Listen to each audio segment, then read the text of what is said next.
Alhamdulillah nahmaduhu wa nasta'inuhu wa nastaghfiruhu wa na'udzu billahi min syururi anfusina wa min sayyiati a'malina may yahdihillahu fala mudilla lahu wa may yudlil fala hadiyalah wa asyhadu an la ilaha illallah wa anna Muhammadan abduhu wa rasuluh la nabiyya wa la rasula ba'dah. Mari kita awali dengan membaca sebagian daripada zikir pagi petang bersama-sama. 1 2 3.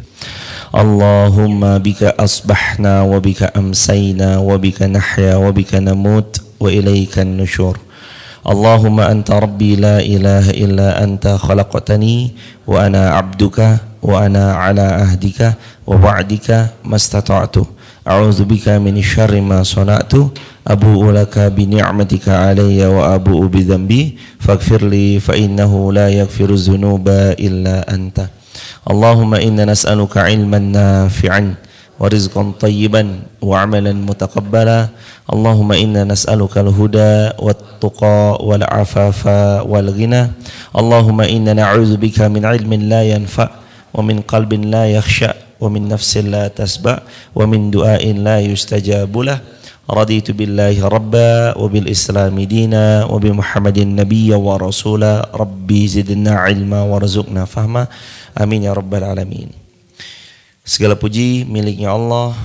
Semoga Allah zat yang maha baik, maha bijaksana selalu mengkaruniai kita istiqomah hingga nanti semoga kita diwafatkan husnul khatimah. Salawat bertangkaikan salam teruntuk baginda mulia Rasulullah Muhammad sallallahu alaihi wasallam. Allahumma salli wa sallim mubarik alaihi. Hadirin, mari kita membaca Al-Quran surah Al-Baqarah ayat 230. Untuk sahabat di TikTok, YouTube maupun Instagram, silahkan dibuka Quran surah Al-Baqarah ayat 230. A'udzu billahi minasy syaithanir rajim. 1 2 3.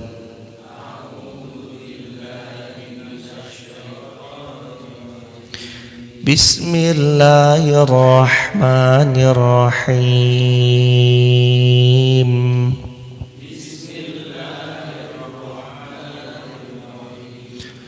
Fa-in talaqaha fala tahillu lahu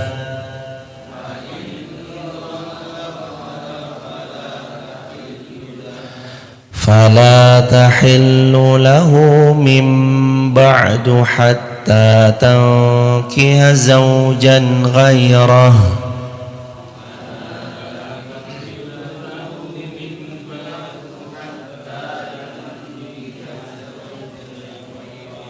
فإن طلقها فلا جناح عليهما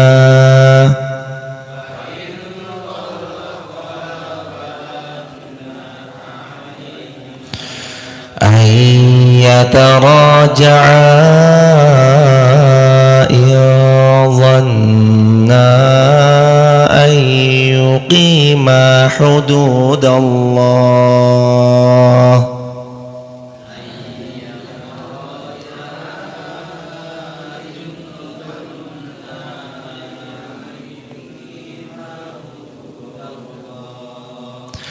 وتلك حدود الله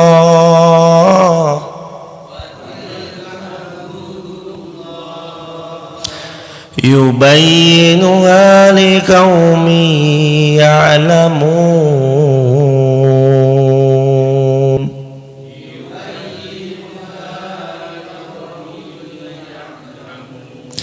وإذا طلقتم النساء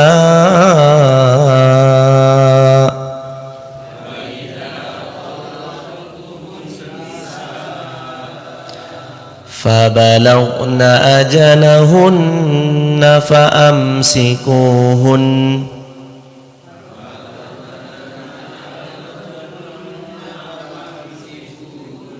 بمعروف أو سرحوهن بمعروف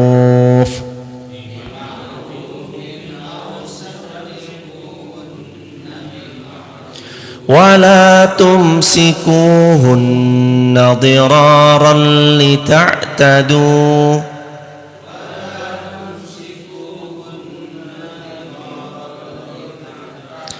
ومن يفعل ذلك فقد ظلم نفسه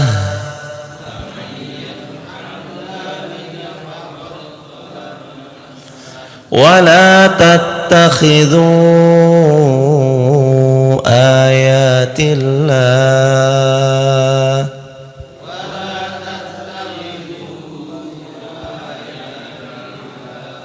هزوا واذكروا نعمة الله عليكم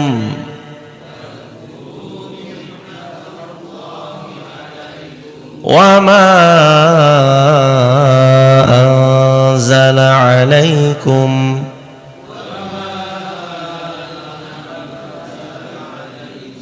من الكتاب والحكمة يعظكم به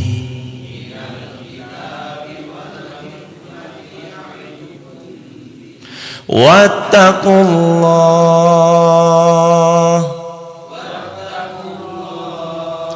واعلموا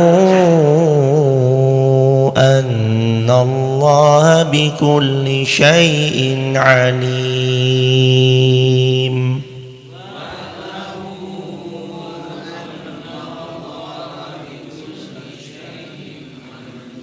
Allah berfirman di ayat 230 surah Al-Baqarah yang artinya masih seputaran tentang dunia rumah tangga, pernikahan dan problematika di atasnya.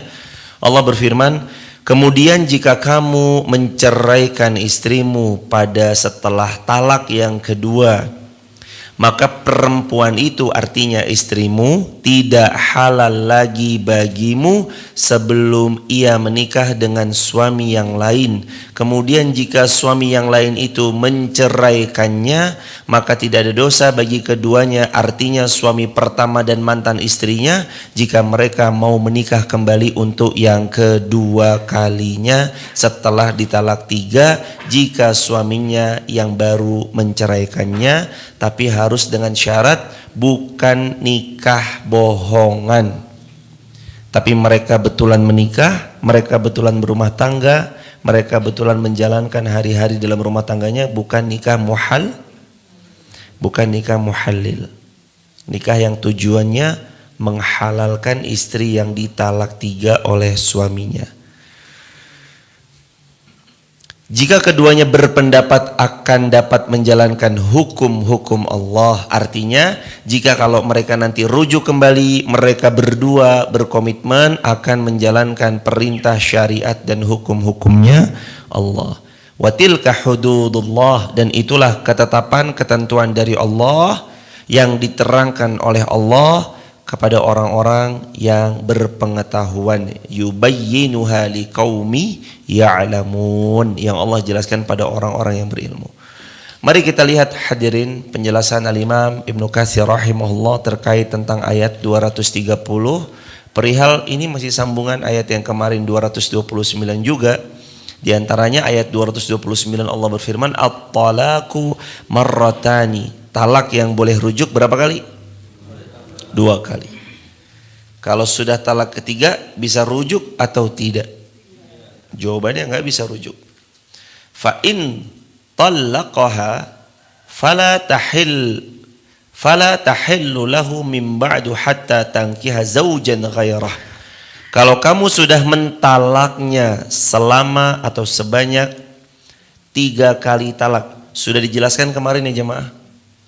Maksudnya 3 kali talak itu adalah talak kena masa iddah, rujuk, talak lagi, masa iddah, rujuk, talak lagi. Itu talak yang ketiga. Bukan langsung main ngegas, saya talak kamu. Ini baru yang pertama langsung bilang saya talak kamu, langsung talak 3. Itu nggak jatuh talak 3 padanya, kecuali tetap talak 1. Begitu hadirin. Jadi ayat ini adalah tentang kemudian kalau engkau mentalak istrimu setelah talak yang kedua, artinya talak yang ketiga, fala tahillu lahu, tidak halal kemaluan istrimu bagi dirimu, berarti hukumnya haram. Maka suami itu penting mengingat sudah berapa kali, na'udzubillah, kalau sudah terjadi suami penting mengingat sudah berapa kali dia bilang saya talak kamu. Lalu dia rujuk, Yang kedua, saya talak kamu, masa iddah, lalu dia rujuk kembali. Ini yang ketiga, kapan suami mengucap talak? Fala tahillu lahu mim ba'du hatta tankiha zaujan ghairah. Maka kemaluan istrimu tidak halal bagimu sampai istrimu menikah dengan suami yang baru. Dan mereka nikahnya bukan nikah bohong-bohongan, bukan nikah muhalil, tapi mereka nikah betulan. Tidak halal artinya haram, berarti kalau orang yang sudah ditalak ketiga, sudah nggak bisa rujuk tapi mereka memaksakan untuk rujuk, sungguh dia telah menurut pendapat para ulama berbuat zina. Jadi orang nih sudah ditalak satu, iddah rujuk. Istri ngingetin jemaah, sudah pernah ditalak satu kali. Talak lagi yang kedua, masa iddah rujuk lagi, sudah pernah ditalak dua kali. Ini talak yang terakhir yang bisa rujuk. Begitu talak yang ketiga, kalau mereka memaksakan kehendak untuk bercampur kembali, merujuk kembali menurut hawa nafsu mereka, sungguh para ulama mengatakan kumpulnya mereka dihukumi zina. Anak yang lahir dari mereka pun juga dinisbatkan kepada ibunya, karena ayat ini Allah berfirman di 230 Al-Baqarah, fala tahillu lahu mim ba'd. Setelah kamu talak yang ketiga, fala tahillu lah, enggak halal bagimu wahai suami yang sudah menalak tiga istrinya, hatta sampai tankiha zaujan ghairah, istri itu menikah dengan suami yang baru, yang lain. Artinya dia cerai, nggak bisa rujuk lagi kalau dia yang ketiga kalinya. Fa in talaqaha fala junaha alaihima ayyataraja'a in dhanna ayyuqima hududallah. Kalau suami barunya terus kemudian dalam rumah tangganya menceraikannya, atau suami barunya meninggal dunia ternyata dia mau kembali kepada suami awalnya, maka nggak ada dosa kalau mereka mau kembali selama mereka ayyuqima, mampu mendirikan hududallah, hukum-hukumnya Allah. Wa tilka hududullah, dan itu hukum-hukumnya Allah, yubayyinuha liqaumi ya'lamun, menjelaskan orang-orang yang berilmu. Ayat 231, silakan jemaah dibuka. Ayat 231. Oh sebentar jemaah, ini ada keterangan tambahan tentang ayat nikah muhallil. Dari Abdullah, ia berkata, la'ana Rasulullah sallallahu alaihi wasallam al-washimah wal mustawshimah wal wasilah wal mustawsilah wal muhallil wal muhallalah wa akilar riba wa mukilah. Hadis ini diriwayatkan oleh Imam Ahmad, dan para ulama mengatakan sanad hadis ini sahih sesuai dengan ketentuan periwayatan Imam Al-Bukhari rahimahullah. La'ana Rasulullah, kata Abdullah radhiyallahu an, la'ana Rasulullah melaknat. Siapa yang Rasul laknat? Al-washimah wal mustawshimah. Rasul sallallahu alaihi wasallam melaknat seseorang yang mentato, dan Rasulullah sallallahu alaihi wasallam melaknat orang yang minta dibuatkan tato. Al-washimah wal mustawshimah, dilaknat yang mentato dan yang meminta ditato. Yang kedua, la'ana Rasulullah sallallahu alaihi wasallam al-wasilah wal mustawsilah. Rasul melaknat orang yang menyambung rambut dan meminta disambungkan rambutnya. Yang ketiga, la'ana Rasulullah sallallahu alaihi wasallam al-muhallil wal muhallalah. Rasul melaknat sallallahu alaihi wasallam muhallil dan muhallalah. Artinya orang yang menikah dengan cara nikah muhallil, tujuannya hanya untuk menghalalkan perempuan yang telah perempuan yang telah ditalak tiga oleh suaminya, dilaknat oleh Rasulullah. Wa la'ana Rasulullah sallallahu alaihi wasallam akilar riba wa mukilah.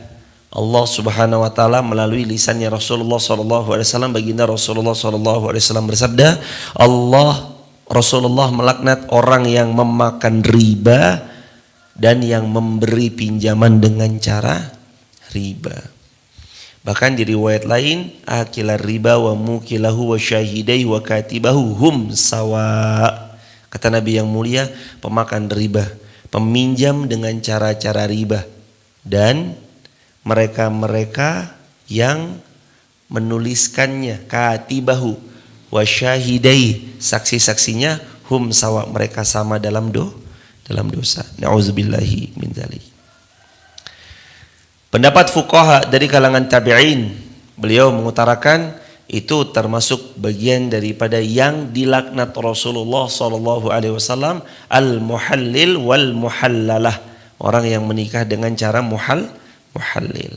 Juga diriwayatkan dari Ali bin Abi Thalib, Abdullah bin Mas'ud, Ibnu Abbas, Sayyidina Abdullah bin Abbas radhiyallahu anhum ajma'in tentang hal yang sama, ini tentang haramnya nikah muhallil. Begitu hadirin.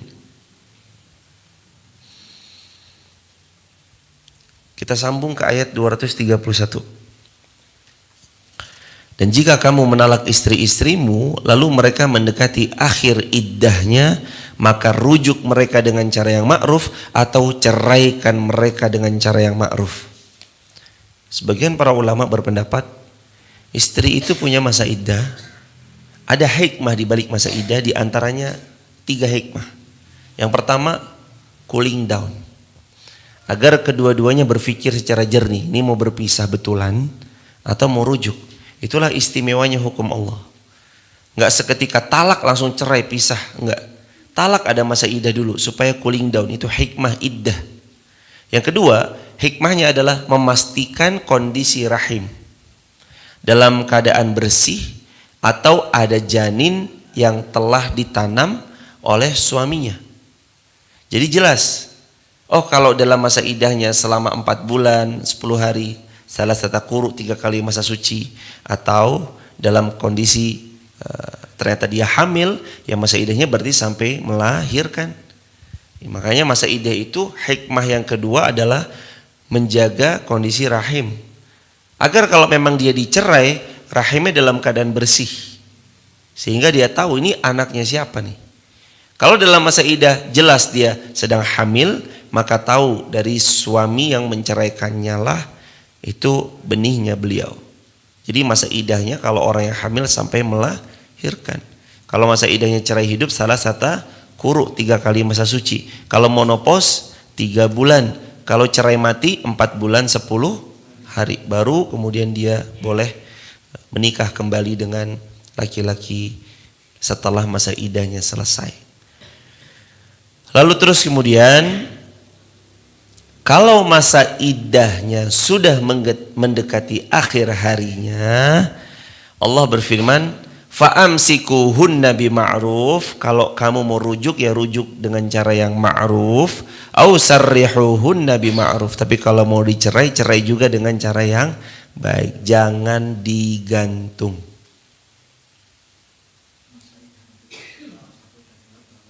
Masa iddah talak 1 dan kedua. Masa iddah talak itu kan 1 masa iddah. Masa iddahnya 4. Perempuan yang hamil sampai melahirkan. Maksudnya masa iddah 1 2 gimana Mas? Oh, sama. Talak 1 dan talak 2 masa iddahnya sama. Perempuan cerai hidup artinya yang ditalak suaminya masih hidup, salah satu quru 3 kali bersuci. Yang kemudian suaminya meninggal dunia 4 bulan 10 hari.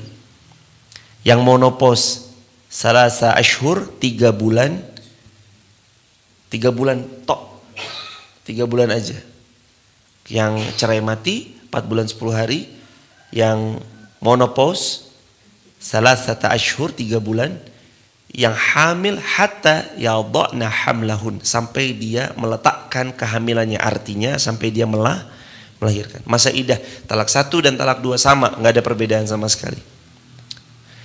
Setelah lewat Atau hari-hari akhir Allah menegaskan, hei para suami, itu istrimu diberi ketegasan, itu mau dirujuk atau mau dicerai. Harus diberi ketegasan. Kalau dicerai, dicerai dengan cara yang baik. Nah pertanyaannya, perempuan gak dirujuk ke suaminya, perempuan gak dicerai juga sama suaminya, tapi masa iddah sudah berakhir. Apakah perempuan ini boleh menikah lagi dengan laki-laki yang lain? Jawabannya boleh setelah masa iddahnya selesai. Tapi kalau di negeri kita kan ada administrasi negara, maka ia harus menyelesaikan administrasi negara agar case per case-nya tidak semakin runyam supaya selesai. Lah suami saya nggak memberi keputusan, maka dia ajukan gugatan perceraian kepada pengadilan agama dengan membawa bukti, atau dengan pengadilan agama membawa bukti-bukti yang nyata bahwa dia telah pernah dicerai pada tanggal sekian, sekarang sudah masa iddahnya selesai, maka saya meminta kepada pengadilan agama untuk memutuskan hubungan saya dengan laki-laki tersebut. Kita sudah bukan lagi suami istri. Dia harus mengurus itu jemaah. Nanti pun dia menikah nyaman. Jadi kalau seorang istri yang masa iddahnya telah terlewati nggak dirujuk kembali, maka istri ini telah terlepas dari ikatan suami istri atau ikatan rumah tangga. Contoh, ada A punya istri B. A bilang, saya cerai kamu, talak 1. Lalu kemudian dia masa iddahnya salasata quru, 3 kali masa suci. Nggak lama setelah dicerai, haid 1. Setelah haid, suci. Haid lagi 2. Setelah haid, suci. Suaminya belum juga merujuk. Ini udah jelang-jelang waktu akhir nih. Haid lagi 3. Lepas haid yang ketiga dia suci. Saat masa sucinya yang setelah haid ketiga, dia sudah terlepas karena nggak dirujuk suaminya si A. Si A ini nggak merujuk si B, maka terlepas ikatan pernikahan di antara keduanya. Terus gimana berikutnya? Si B kalau mau menikah lagi dengan si A, urus biar nyaman ke semua pihak, urus administrasinya dengan membawa uang 10.000. Kan ada sigat taklik itu jemaah. Jika suami saya begini, maka saya berhak membawa uang 10.000, menggugat cerai dengan membawa uang 10.000 ke pengadilan agama, itu dibawa aja. Urus, selesai, rampung, keluar, Anda telah resmi dicerai dalam urusan negara. Kalau agama sudah dari kemarin, masa iddahnya terlampaui, secara agama Anda sudah boleh menikah lagi. Tapi karena kita ingin supaya administrasinya rapi, maka diselesaikan juga urusan administrasi. Ingat kemarin pesannya apa? Jadilah wanita yang cerdas, jangan mau digantung tidak jelas. Itu juga harus dipegang. Dan buat laki-laki juga tegaslah, kalau mau cerai-cerai, rujuk. Jangan sampai juga menggantung istrinya tidak jelas. Sudah lewat masa iddah, tapi baru kepikiran mau kembali, itu gimana? Nikah lagi. Maksudnya mengulangi akdun nikah, akad nikahnya, karena dia sudah melampaui daripada masa iddahnya. Begitu hadirin jamaah yang dirahmati Allah Subhanahu wa taala. Wala tumsikuhunna diraran lita'tadu, jangan kamu rujuk mereka untuk memberi kemudaratan bagi mereka. Di antaranya adalah lita'tadu, kamu hendak menganiaya istrimu. Nauzubillahi min dzalik. Ini peringatan Quran tegas dan keras. Jangan kalian merujuk istri kalian hanya untuk mengulangi kesalahan yang sama. Sebelumnya KDRT, dirujuk hanya untuk menyiksa istrinya, untuk memudaratkan istrinya. Istrinya kembali lagi terulang dijadikan samsak, dijadikan alat untuk, mohon maaf, pemuas nafsu belaka, tapi habis itu dikasari, tidak dinafkahi, tidak mendapatkan kasih sayang, tidak mendapatkan waktu dari suaminya. Bahkan suaminya cenderung ketus, cuek, kasar. Hadirin jamaah yang dirahmati Allah, An-Nabi SAW bersabda, hati-hati kalian dengan qawarir, gelas-gelas kaca. Maknanya perempuan yang memang harus diberi perhatian, harus kita bertanggung jawab atasnya, harus kita juga memberi ilmu padanya. Contoh Nabi SAW, katanya umatnya Rasulullah, kok nggak mau mencontoh, meniru baginda Rasulullah SAW? Katanya umatnya Rasulullah, kok nggak mau? Padahal Rasulullah SAW membersamai keluarganya dengan penuh kecintaan. Hadirin jamaah yang dirahmati Allah, aneh kadang laki-laki yang nggak paham ilmu agama, istrinya mau mencari ilmu agama, terus dilarang sama laki-laki itu, nggak boleh ngaji, di rumah aja. Istrinya suruh ngaji nggak boleh, dilarang-larang, suruh berbuat kebaikan nggak boleh, dilarang-larang. Dianya sendiri bermaksiat kepada Allah. Dia sendiri nggak paham agama. Begitu istrinya meminta diajarkan ilmu agama, suaminya nggak bisa ngajarin. Ini gimana jemaah akal sehatnya itu? Kalau Anda melarang istri Anda, sayang istriku, kamu nggak boleh ngaji ya. Udah kamu ngajinya sama aku aja, aku yang ngajarin. Kamu mau kitab apa? Kitab Bukhari, aku ajarin. Kitab Muslim, aku ajarin. Kamu mau kitab ini, Sunan Tirmidzi, aku ajarkan. Mustadrak Al-Hakim, aku beritahu. Musnadnya Imam Ahmad, nanti aku yang ngajarin langsung ya buat kamu. Fathul Bari, Syarah Sahih Bukhari, aku yang ngajarin. Syarah Al-Imam An-Nawawi, Arba'in An-Nawawiyah, aku yang ajarkan. Boleh, silakan Anda melarang istri Anda belajar sama Anda aja, nggak apa-apa, silakan kalau Anda punya ilmunya. Tapi ini punya ilmu enggak, istri dilarang-larang, beramal soleh juga nggak diperkenankan, dianya malah maksiat kepada Allah, kasarnya bukan main. Tapi begitu istrinya mau mengambil kebaikan, barokah daripada kewajiban yang Allah telah titahkan lewat lisannya baginda Nabi, talabul ilmi faridatun ala kulli Muslim, menuntut ilmu hukumnya wajib bagi setiap Muslim, dia malah melarang-larangnya. Nggak boleh jemaah. Nabi aja bersabda, jangan kamu larang istrimu atau anak perempuanmu jika mau pergi ke masjid. Nabi aja bilang jangan dilarang. Betul, sebaik-baik tempat ya di rumah. Tapi kalau ada mereka mau mendapatkan ilmu di luar, persilahkan. Bahkan kalau bisa Anda sebagai suami mensupport. Sayang, udah aku belikan bensinnya, silakan nanti berangkat, nggak usah mikirin bensin. Bensinnya sudah full tank, motornya sudah aku cuci, kamu tinggal pakai aja. Selamat mengaji. Harusnya di support, hadirin. Support total. Kalau ada perempuan yang ingin mencari ilmu, menambah wawasan, dan terlebih lagi menuntut ilmu bagi orang muslim adalah suatu kewajiban. Nggak ada yang bilang sunnah jemaah. Nuntut ilmu itu wajib. Nggak ada yang bilang sunnah, nggak ada yang bilang mubah, wala makruh, apalagi haram. Nggak ada. Menuntut ilmu hukumnya faridatun, wajib, fardu ain. Pada tiap-tiap kita harus punya ilmu. Fardu kifayah mah itu jemaah. Kalau ngurus jenazah tuh fardu kifayah. Kalau tiap-tiap kita harus berilmu.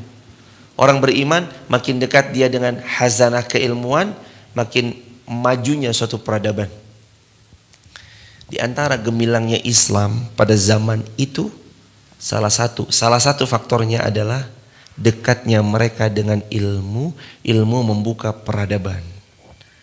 Karena mereka dekat dengan ilmu. Pusat ilmu tuh ada di mereka gitu. Jadi tiap hari begini terus jemaah. Cari ilmu. Kapan waktu tombol on-nya dinyalakan, jamaah ini begini, on-nya nyala, cetek, langsung terkoneksi jamaah. Oh iya, jamaah ini ada kegiatan besok hari Jumat, pasar sayur dan lain sebagainya. Karena tiap hari disirami ilmu, dipupuk ilmu, terus begitu. Begitu ada ajakan kebaikan, tombol on off-nya langsung nyala, cetek, langsung nyala tombol on-nya. Karena dihiasi dengan ilmu. Karena itu hadirin jamaah yang dirahmati Allah, penting orang mukmin muslim itu belajar tiap hari. Bukan cuma sepekan sekali, bukan cuma sebulan sekali, bukan cuma apalagi setahun sekali, tapi mereka harus belajar setiap hari. Wala tumsikuhun, jangan kamu merujuk kembali kepada istrimu dirar, hanya untuk memudaratkan istrimu, li ta'tadu, atau kamu berbuat kasar kepada istrimu, kamu berbuat yang melampaui batas terhadap istrimu, kamu menganiaya istrimu. Haram, gak boleh. Gak boleh memudaratkan istri, gak boleh menganiaya istri. Yang dulu telah pernah berbuat kasar, istighfar. Yang dulu pernah mungkin kasar tangannya, kakinya, lisannya kepada istri, hendaknya dia bertobat sama Allah Subhanahu wa taala. Dan wahai para istri juga, hendaknya engkau banyak-banyak mohon pertolongan kepada Allah. Kalau ada yang masih bisa dirubah dari suami yang suka KDRT, silahkan mohon pertolongan kepada Allah, semoga beliau bisa berubah. Tapi kalau tidak, semoga Allah memberi yang terbaik untuk rumah tangga Anda. Wa may yaf'al dzalika faqad zalama nafsah. Barang siapa yang berbuat demikian, maksudnya apa? Rujuk tapi malah memudaratkan istri, rujuk tapi malah untuk menganiaya istri. Wa may yaf'al dzalik, siapa yang berbuat demikian, faqad zalama nafsah, sungguh dia telah berbuat zalim kepada dirinya sendiri. Wala tattakhidhu ayatillahi huzwa, jangan kamu jadikan hukum Allah sebagai sendau gurau belaka.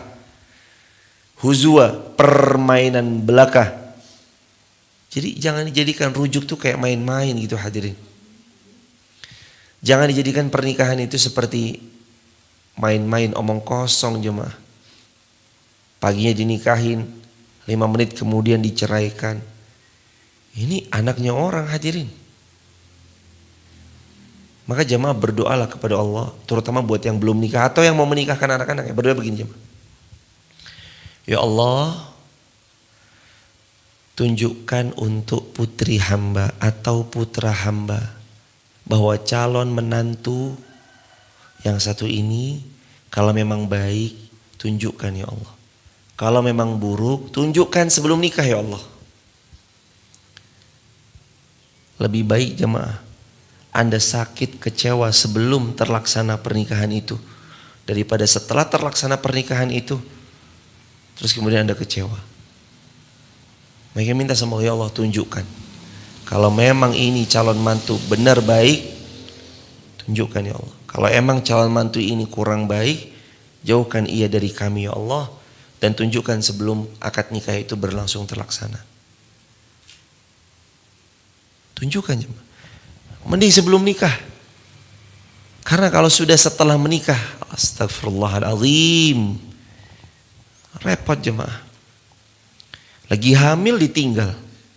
Apa itu perasaannya? Punya anak gak ada tanggung jawab. Apa ini? Bukan laki-laki ini. Laki-laki itu bertanggung jawab, laki-laki itu siap mengayomi, laki-laki itu kuat dia. Siap memikul beban, siap menjadi rahilatan, pengangkat beban yang kuat. Beban istrinya diangkat, beban anaknya diangkat, beban saudaranya diangkat, beban adiknya diangkat, beban kakaknya diangkat, beban iparnya diangkat, beban sepupunya diangkat, beban orang lain dia angkat. Beban orang yang kerja sama dia, karyawan-karyawannya dia angkat. Itu laki-laki. Jangan udah nikah, lalu terus kemudian mereka hanya habis manis sepah dibuang, istri dalam keadaan hamil ditinggal begitu saja. Wallah, bukan laki-laki nih. Orang beriman gak kayak gitu sifatnya. Makanya Allah tegas, wala tattakhidhu ayatillahi huzwa. Kamu jangan main-mainin hukum Allah. Nikah nih sakral. Jangan main-mainin hukum Allah. Nikah nih sakral jemaah. Jangan habis manis sepah dibuang. Wah cantik nih, boleh nih dinikahin. Nauzubillah. Setelah itu dia habis manis sepah dibuang.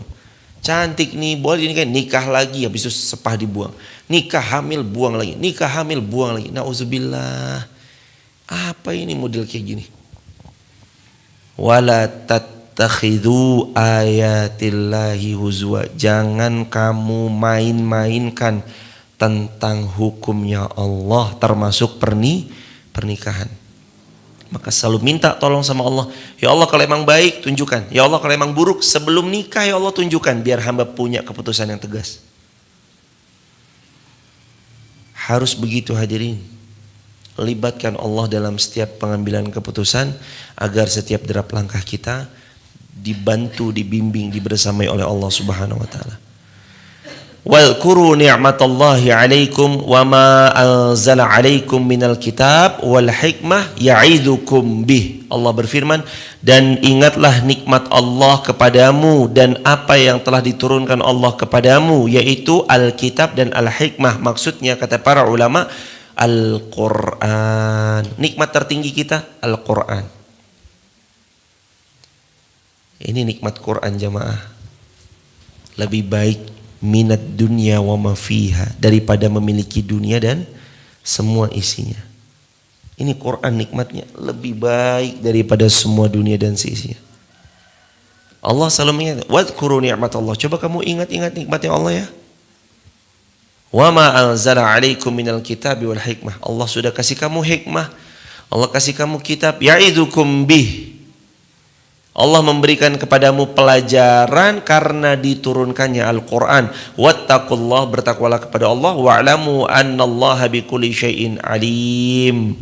Bertakwa kamu kepada Allah dan ketahuilah bahwasanya Allah maha mengetahui lagi maha mengetahui atas segala sesuatu. Allah paling tahu tentang segala-galanya. Yaqulu ahadukum qad talaqtu qad raja'tu. Laisa hadza talaq al-muslimin. Talliqul mar'ah fi qubuli iddatiha atau iddataha. Nabi pernah bersabda, kata Nabi yang mulia sallallahu alaihi wasallam, salah seorang dari kalian berkata, aku telah mentalaknya, aku telah merujuknya. Lalu Nabi pun sallallahu alaihi wasallam mengatakan, bukan seperti itu talaknya kaum muslimin. Talak wanita pada awal masa iddahnya, lalu wanita itu mendapatkan masa iddahnya. Jadi dulu ada orang cerita, ya Rasulullah, talaqtu qad raja'tu. Ya Rasulullah, saya talak istri saya, beberapa detik kemudian saya rujuk kembali. Saya talak kamu, enggak jadi deh kita rujuk lagi gitu ya, kalau bahasa. Saya talak kamu. Ini ada di hadis riwayat Imam Ibnu Abi Hatim. Riwayat Imam Ibnu Abi Hatim. Yaqulu ahadukum, ada seseorang bilang ke Rasulullah sallallahu alaihi wasallam, qad talaqtu qad raja'tu. Ya Rasulullah, saya talak istri saya. Terus beberapa detik kemudian saya bilang, enggak jadi deh, kita rujuk lagi ya gitu. Kata Nabi sallallahu alaihi wasallam, laisa hadza talaqul muslimin. Orang muslim enggak gitu. Itu namanya mempermainkan hukum-hukum Allah. Itu namanya mempermainkan hukum Allah. Muslimin itu enggak kayak gitu jemaah. Muslimin itu kalau dia mentalak, maka dia mengizinkan masa iddah itu berlangsung. Terjadi. Lagian aneh. Talak terus kemudian langsung dirujuk beberapa detik kemudian. Kalau kurun waktunya sehari, contoh paginya talak, duhanya dia pusing memikirkan, ya Allah. Itu kan udah masuk jalan masa iddah ya jemaah. Ada masa iddah walau beberapa jam, tetap masa iddahnya udah berlangsung. Terus sorenya dia mikir lagi, malamnya, sayang mohon maaf ya, aku rujuk kamu kembali deh. Setidaknya sudah berlaku masa iddah walau hanya beberapa jam, ini halal, boleh silakan. Tapi kalau yang dimaksud hadis Ibnu Abi Hatim ini, orang udah mentalak terus minta rujuk beberapa detik kemudian. Saya talak kamu, enggak jadi deh, ayo kita rujuk yuk. Ini namanya mempermainkan hukum Allah. Haram atau haramnya mempermainkan hukum Allah Ta'ala. Al-Imam Al-Hasan, Qatadah, Atha Al-Khurasani, Rabi' Muqatil bin Hayyan berkata, orang yang mempermainkan hukum-hukum Allah, di antaranya suami yang mempermainkan talak kepada istrinya dan rujuk kepada istrinya, hendaknya ia membebaskan budak sebagai kafarat atas mempermainkan agama Allah. Ada di paragraf 1, 2, 3, 4. Ada di paragraf keempat karena dia mempermainkan hukum-hukum Allah.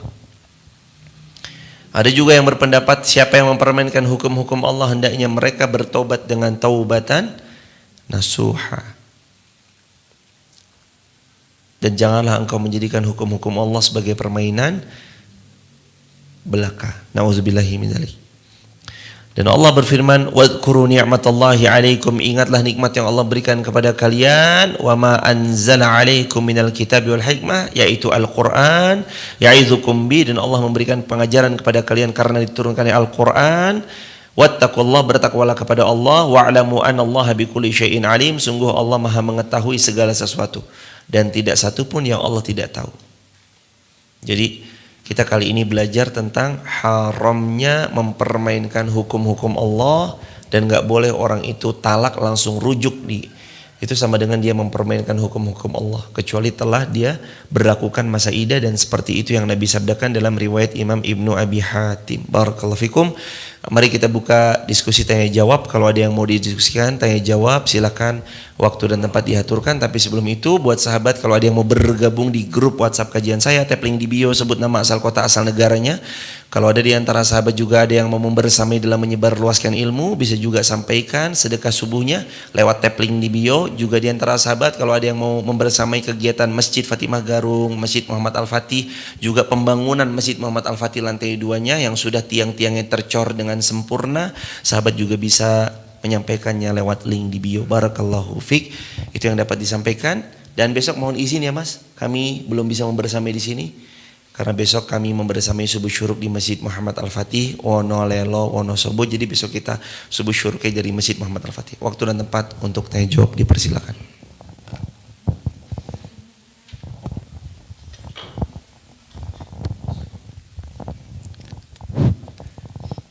Assalamualaikum warahmatullahi wabarakatuh. Semoga Allah merahmati, meridhoi dan melindungi Pak Ustadz, kita semua dan seluruh kaum muslimin. Izin satu pertanyaan Pak Ustadz. Ayat 231 Al-Baqarah ini untuk mentadaburi mengenai talak. Apakah pada saat masa iddah 3 kali bersuci, suami berkewajiban menanggung kebutuhan istri yang tidak bekerja, dalam arti kebutuhan makan? Jazakallahu khairan katsira.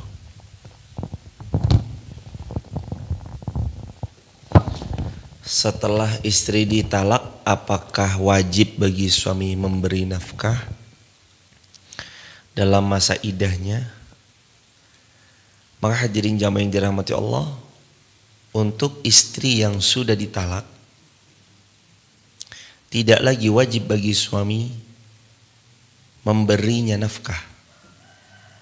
Tidak wajib. Tapi kalau suami mau berbaik hati menafkahinya, tentu saja boleh. Tentu saja boleh.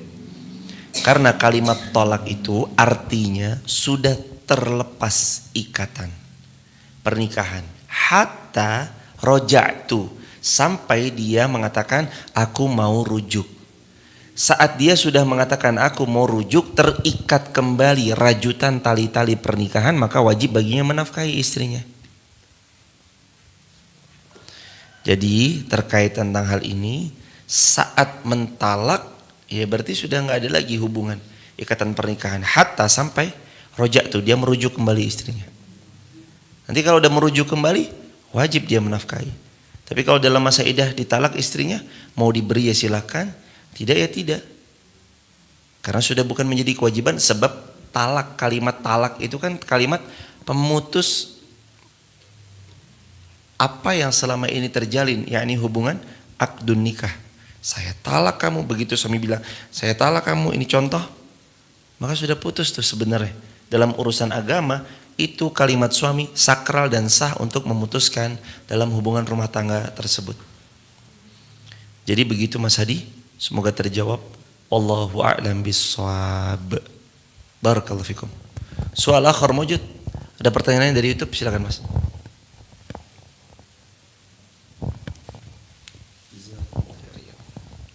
Bismillahirrahmanirrahim. Assalamualaikum warahmatullahi wabarakatuh. Semoga Ustaz dan jamaah dan kaum muslimin selalu dirahmati dan diberkahi Allah. Pertanyaan dari YouTube, Ustaz dari Aryani Sutantri. Assalamualaikum Ustadz, izin bertanya, apa hukumnya nikah siri tapi sudah terpisah selama 3 tahun dan suami sudah tidak memberi nafkah dengan baik ke anak atau memberi jika diminta tapi mengemis-ngemis Ustadz. Jazakumullah khairan Ustadz. Nikah siri 3 tahun tidak mendapatkan nafkah lahir dan batin, kalaupun diminta menjadi pengemis, padahal itu kalau dalam urusan pernikahan kewajiban suami menafkahi anak istrinya. Ini gimana yang demikian? Kita jelaskan dulu nikah siri itu jemaah. Kalau yang dimaksud nikah siri di sini adalah nikah secara agama, pernikahannya sah. Tapi tentang suami yang tidak mau menafkahi istrinya, dia berdosa besar. Apalagi lepas tanggung jawab, dia berdosa besar. Dan bagi seorang istri, dia harus tegas memilih sikap. Dia mau tetap digituin sampai 4 tahun ke depan, 5 tahun ke depan, 6 tahun, 7 tahun, mau tetap begitu-begitu aja atau dia mau mengambil tindakan. Sedangkan dalam sikot taklik kita di negeri Indonesia, 6 bulan. 6 bulan ya jemaah? Berapa? Sikot taklik maksudnya 6 bulan suami tidak memberi kabar, tidak ada nafkah lahir batin, maka perempuan boleh mengambil sikap yang tegas untuk menggugat cerai suaminya. Nah, dalam hal ini kami lebih menyarankan yang bertanya silakan sholat sunnah istikharah 2 rakaat, minta petunjuk sama Allah, Allah pasti kasih yang terbaik. Kalau yang terbaik harus berpisah, semoga Allah beri ganti yang lebih baik. Kalau memang tidak dan harus bertahan, semoga Allah rubah sifat-sifat yang selama ini harus dirubah sehingga dalam rumah tangganya menghadirkan sakinah mawaddah warahmah. Barakallahu fikum, semoga terjawab. Allahu a'lam bishawab. Fadhal hadirin. Pertanyaan dari Rofi'atun. Assalamualaikum Ustadz, mau izin bertanya, kalau istri digugat cerai karena suami selingkuh dan sering berbicara kalau kita beda akidah, itu selain itu suami juga KDRT, itu gimana Ustadz?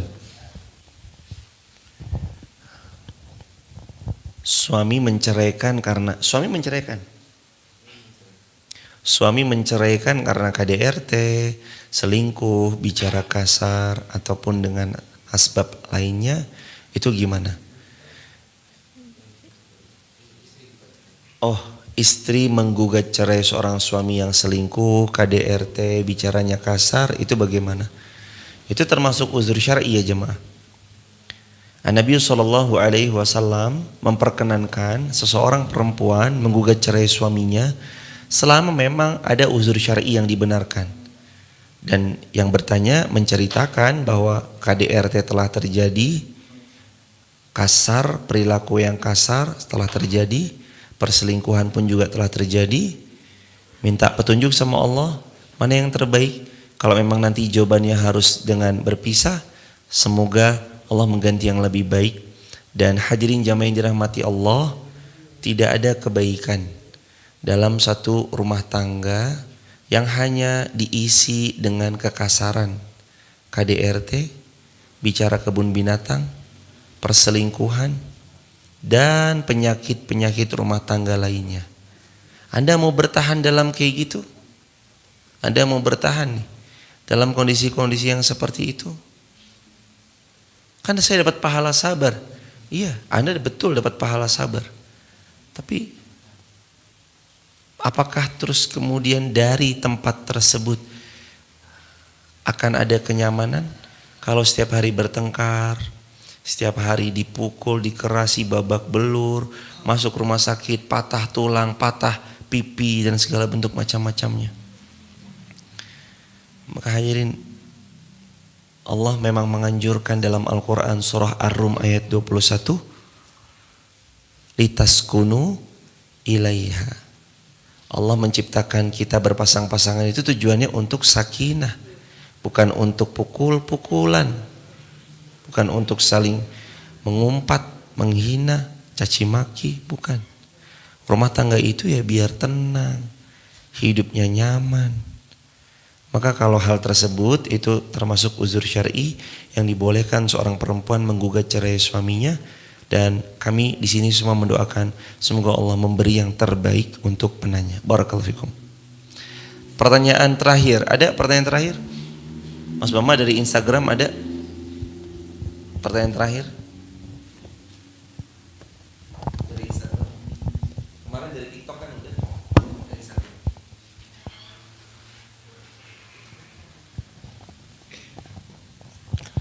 Ada pertanyaan dari Inoes _ Assalamualaikum Ustadz, bagaimana hukumnya buat orang yang demi menutupi kebohongannya dia berani bersumpah atas nama Allah dan mengatakan dia berani tidak bisa berdiri lagi padahal dia bohong. Jazakumullah khair. Wa jazakumullah khairan jazaa. Semoga Allah memuliakan yang bertanya. Seluruh besaran seluruh kaum muslimin dimuliakan Allah, amin ya rabbal alamin. Bagaimana kalau ada orang bersumpah bawa nama Allah tapi dia bohong? Jawabannya urusan dia sama Allah. Saat dia sudah bersumpah wallahi tapi dia berbohong, bawa nama Allah, urusan dia sama Allah. Dan berbohong atas nama Allah tidak sama seperti berbohong bawa nama makhluk. Kalau kita berbohong bawa nama makhluk aja udah bahaya, apalagi berbohong bawa nama Allah. Di dunia mungkin dia terselamatkan, di akhirat dia akan mempertanggungjawabkan kebohongannya. Dan hadirin, pesan saya untuk diri saya dan untuk kita semua, tulis di kolom komentar, lazimi kejujuran walau di hadapanmu kehancuran. Tulis di kolom komentar, lazimi kejujuran walau di hadapanmu adalah kehancuran. Nabi bersabda, iyyakum bis-sidq fa inna sidqa yahdi ilal birr wa innal birra yahdi ilal jannah. Lazimi kejujuran, kejujuranmu menghantar pada kebaikan. Kebaikanmu menghantar kepada jannah, surganya Allah. Dan jauhi olehmu al-kadzib, dusta, fa innal kadziba yahdi ilal fujur wa innal fujur yahdi ilan nar. Karena dustamu menghantar kepada keburukan, keburukan itu menghantar kepada api neraka. Jujur, jangan berbohong. Barakallahu fikum. Semoga ilmu ini bermanfaat dan penuh barokah, dan insya Allah besok Allah karuniai kita umur sehingga kita bisa mengkhatamkan tafsir Ibnu Katsir dan kita mengkhatamkan Quran beserta artinya, beserta tafsir-tafsirnya dengan seizin Allah Azza wa Jalla. Begitu hadirin, mari kita tutup dengan hamdalah. Alhamdulillahi Rabbil Alamin. Subhanakallahumma bihamdika asyhadu an la ilaha illa anta astaghfiruka wa atubu ilaih. Allahumma shalli ala Muhammad wa ali Muhammad. Allahumma antas salam wa minkas salam, tabarakta ya dzal jalali wal ikram. Rabbana zalamna anfusana wa illam taghfir lana wa tarhamna lanakunanna minal khasirin. Rabbana atina ma wa'adtana ala rusulika wa la tukhzina yawmal qiyamah innaka la tukhliful mi'ad. Rabbana la tuzigh qulubana ba'da idh hadaytana wa hab lana min ladunka rahmah innaka antal wahhab. Rabbana atina min ladunka rahmah wa hayyi lana min amrina rasyada wa min kulli dhiqin makhraja wa min kulli usrin yusra. Rabbana atina fid dunya hasanah wa fil akhirati hasanah wa qina adzabannar. Walhamdulillahi rabbil alamin. Barakallahu fikum. Salam untuk keluarga di rumah. Buat sahabat, kalau ada yang mau bergabung di grup WhatsApp kajian saya, tap link di bio, sebut nama, asal kota, asal negara. Dan buat sahabat, kalau ada yang mau bersamai lantai 2-nya, tiang-tiang sudah tercor sempurna lantai 2-nya, tinggal nanti kita pelan-pelan menggarap untuk ruang-ruang kelas dan asrama-asrama atau yang akan difungsikan untuk kemaslahatan lainnya. Bisa tap link di bio juga, sampaikan saja apa yang dihajatkannya. Semoga ini menjadi kebaikan buat kita semua. Dan buat sahabat, kalau ada yang hendak mewakafkan sesuatu juga bisa tap link di bio. Silahkan, semoga menjadi wasilah kebaikan.